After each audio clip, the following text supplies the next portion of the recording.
Welcome to the deep dive. Today, we're diving into something really, really crucial for anyone learning English.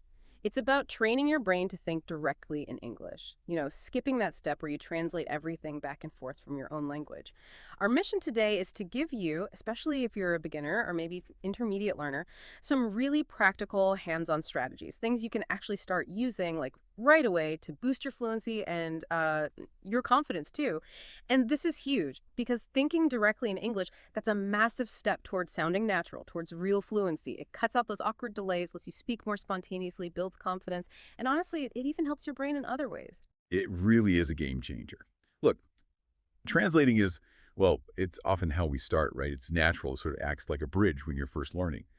But to get truly fluent, that bridge eventually needs to come down. So today, we'll explore why we even develop that translation habit. But more importantly, we'll get into how you can consciously move past it and the benefit, the payoff. It's not just about talking faster.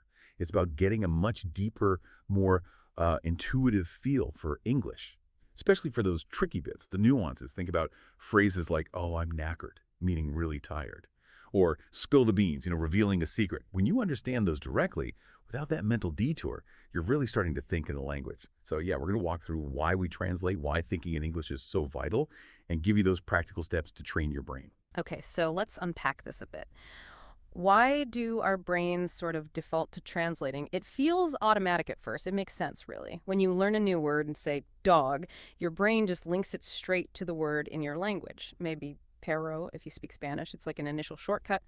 Seems logical, but here's the snag, what we call the mental translation trap. Yeah, imagine you're in a conversation, it's moving quickly, someone asks something, and before you can answer, your brain's already gone back to your native language, figured out the question, thought of an answer there, translated that back into English, and whoops, by the time you're ready to speak, the conversation's moved on. That constant back and forth, it just creates this speed bump. It's frustrating, leaves you feeling behind. Exactly. And what's fascinating, really, is that it's not just about speed. Translation causes several other problems, too. First, there's something called structural interference. Basically, your native language's grammar gets in the way. For instance, maybe in your language, adjectives come after nouns. So you try to say a beautiful house, but you mentally think a house beautiful. Doesn't quite work in English, does it? Then you have those cultural gaps. Some English ideas or phrases just don't translate directly because they're tied to the culture, like break the ice. It means making people feel comfortable when they first meet. It's not literally about ice. Or spill the beans, revealing a secret. Translating word for word makes no sense there. The meaning is cultural. And finally, there's just plain cognitive overload. Juggling two languages in your head all the time, switching back and forth, it's mentally tiring. It can make having a longer English conversation feel, well, exhausting. Now, you might be thinking, okay, but how does my brain actually learn to stop translating? This gets into the cool science bit. Your brain has this amazing ability called neuroplasticity. Basically, it can reorganize itself, rewire its connections. Throughout your life, it's not fixed. And this isn't just, a nice idea. Research actually shows physical changes. Studies have found that learning a second language, like English, can actually increase the density of gray matter in certain brain areas. These are areas linked to things like problem solving, switching between tasks, focusing attention. Think of it like a muscle. The more you use it in a specific way, thinking directly in English, the stronger and more efficient those connections become. You're building new neural pathways, direct links between English words, concepts, and your world without the detour. Zooming out a bit, this leads to what people call the bilingual brain advantage. Things like better executive function. That means better planning, self-control, managing tasks. Also, improved working memory, so you can juggle more information. There's even evidence suggesting it might delay cognitive decline later in life. Some studies show bilinguals develop dementia symptoms years later than monolinguals. And often better problem-solving skills, too, because you're used to looking at things from different linguistic angles. That's incredible. Our brains are literally changing shape. So, what does this mean for you, our listener? How do we actually start training ourselves to think directly in English? This is where it gets really practical. We've got everyday strategies you can use starting today. And the key is really take it step by step, start simple, build those foundational habits, and then, build up from there, right? The absolute first step, building those direct connections with single words. Let's call this stage one. A super effective technique is environmental labeling. Sounds fancy, but it's simple. Pick, say, 5 things around you right now. Your mirror, a lamp, your desk, chair, phone, whatever. Get some Post-it notes, write the English name on them, and stick them on the objects. Every time you look at the lamp, say lamp out loud. See the chair, say chair. This isn't just memorizing, it's forging a direct visual link. Object English word, bypassing translation. Just like how kids learn their first language. Spot on. It's about creating that gut connection, that intuition, and building on that, try word identification. Just look around during your day. Name things you see in English. Now, here's the important part. If you see something and you don't know the English word, don't immediately look it up in your native language. Try to describe it using the English words you do know.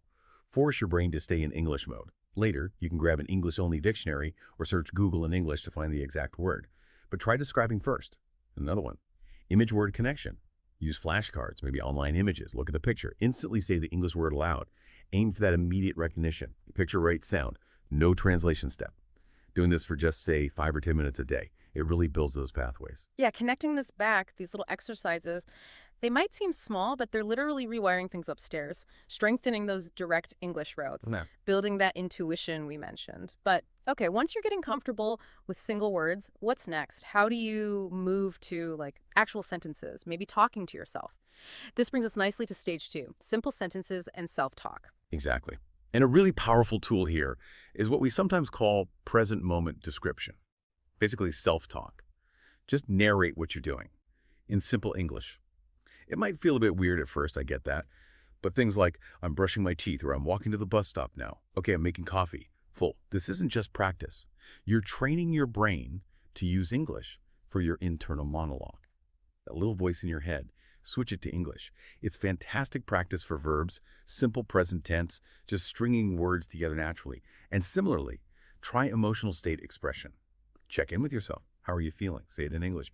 I feel happy. I'm tired. I feel a bit confused. This connects your feelings directly to English words. It gives you a direct line to process your internal world in English. I remember doing this when I was learning another language. Narrating my trip to the supermarket felt so awkward initially. But honestly, it was surprising how quickly it started feeling, well, normal. Automatic almost. Huh. Yeah, I can imagine. It feels odd, but consistency is key, right? So once you're okay narrating your coffee making and saying, I feel tired, you're definitely ready to level up. Ready to form more complex thoughts, maybe even express opinions, which takes us to stage 3. Complex thoughts and sustained internal dialogue. Okay, first up, daily planning. Try planning out your day, but do it mentally in English, right? First, I'll check my email, then I need to prepare breakfast, simple stuff, but it gets you using future structures, sequencing ideas in English. Next, opinion formation. Practice having simple opinions, again, in your head first maybe. Things like, I think this weather is lovely today, or, I didn't really like that movie. Start small, then get more complex. This leads naturally into self-narration, but more sustained. Keep a running commentary going in your head in English. Okay, now I'm opening the fridge, need some water. Or, right, what should I wear today? Maybe the blue shirt. It's about keeping that English stream flowing, making it your brain's go-to language. And finally, a really good one, problem solving in English. Got a decision to make. Think through the options entirely in English. Should I take the bus or walk? Okay, walking is healthier, but the bus is faster. Weighing pros and cons, all in English, that really trains your brain to use English for logical thinking. And what's really exciting is how you can boost all these techniques. You can speed up the rewiring by consciously creating an English immersion bubble around yourself. And the great thing is you don't need to move to an English-speaking country to do it. This is strategy 4, creating your English immersion bubble. First, your digital life. Try a digital environment transformation. Change your phone's language setting to English. Your social media apps, switch them over. Use an English keyboard, maybe English predictive text too. It forces you to interact with technology in English. Then, your content consumption strategy. Be deliberate about it. Watch movies, TV shows in English. Try turning off the subtitles, or maybe use English subtitles first. Listen to English podcasts while you commute or do chores. Hey, you're doing that right now. Read news websites, blogs, articles in English every day. Surround yourself with the language, make it unavoidable. Next, think about your physical space. Physical space organization and routine integration. We talked about labeling items, keep doing that. Maybe create an English corner at home, a bookshelf with only English books perhaps, and weave English into your daily routines. Use English for your shopping lists. Put appointments in your calendar in English. Even cooking. Find a recipe online in English. Follow the steps. Narrate what you're doing. Name the ingredients. All in English. This everyday kind of mundane immersion, it's incredibly powerful for making those connections stick. And don't forget social immersion techniques. Find online groups related to your hobbies, but in English. Look for local conversation clubs, maybe. Use language exchange apps or websites to talk with native speakers. Attend virtual events in English. The more you use it socially, the more natural it feels. That's brilliant. Really making English part of your world, not just a subject you study.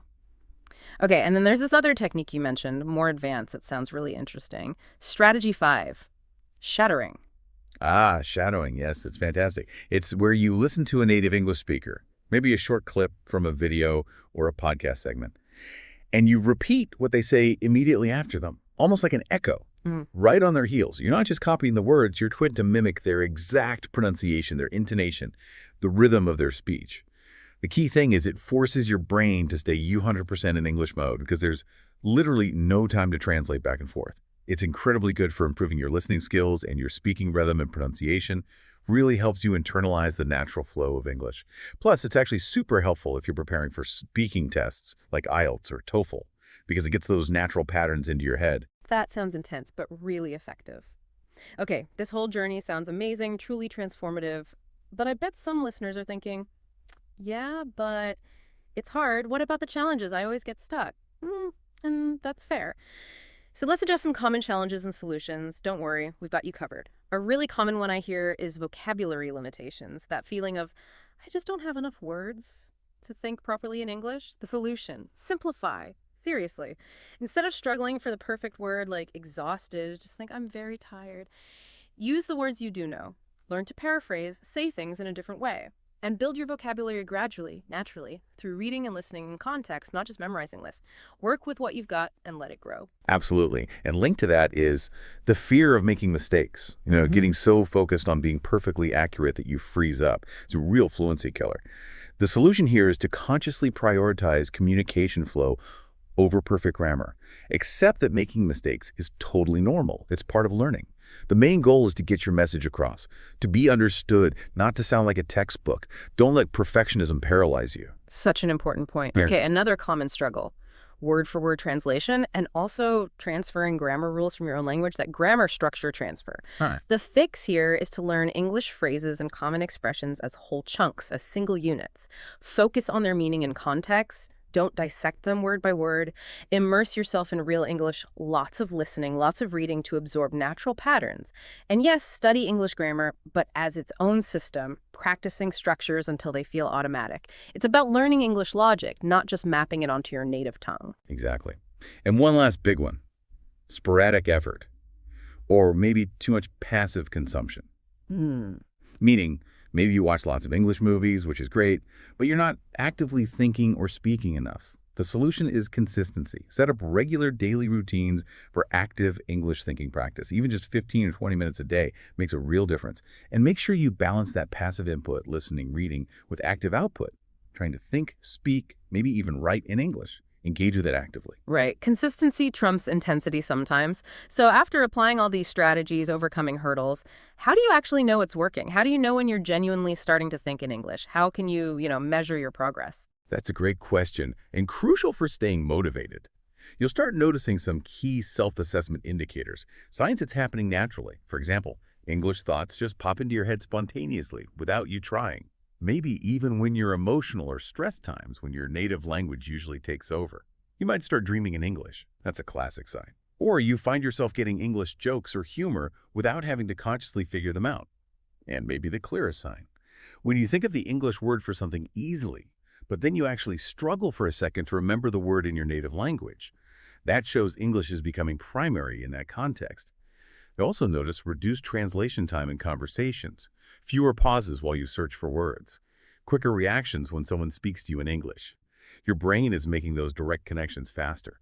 For more practical assessment methods, try recording yourself speaking English, maybe just for 5 minutes once a week. Listen back. Are you hesitating less? Does it sound more natural over time? Also, deliberately try having slightly more complex conversations. And definitely ask for feedback from native speakers or language partners if you can. They can often spot progress you might miss. And just to give you a rough idea, some possible milestone markers might look like this. Maybe around week 4 of consistent practice, you can name everyday objects Without translating, think about your basic daily routine in English. Express simple feelings like, I am happy. Fast forward to month 3. Perhaps you can keep an internal English monologue going for 10 minutes or more. You can plan your day, give simple opinions on familiar things, all without translating.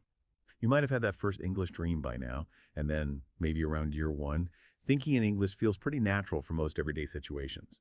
You can follow conversations, process new information directly in English, and express more complex ideas and feelings quite comfortably. You'll likely understand cultural nuances much better too. That progression sounds fantastic, really encouraging. Okay, so let's wrap this up. This journey, learning to think directly in English, it really is a fundamental shift. It's like rewiring your brain. And yes, it takes patience, consistent practice, and a step-by-step approach. It's those small daily actions adding up to a huge change. So remember those 3 key principles. 1, consistency over intensity. Little and often beats cramming. 2, progressive complexity. Start simple, build confidence, then tackle harder stuff. And 3, immersion in context. Actively create that English world around you. Make it easy and natural to think in English. Yeah, and if we take that final step back, this whole process, it's not just about learning English. It's genuinely making your brain work better overall, that amazing neuroplasticity we talked about. It means with the right practice, thinking in English can become just as natural as thinking in your first language. Yeah. It really can. You're boosting your focus, your memory, your problem-solving abilities. It's powerful stuff. So maybe the big question for you listening right now is this. What one small, consistent step will you commit to taking starting today to begin your journey of thinking directly in English? Exactly. Start today. Stay consistent. Trust that the process works. And get ready to feel that incredible freedom, that boost in confidence, and all those cognitive perks that come when you can truly think directly in English. Your future fluent self is definitely going to thank you for taking this.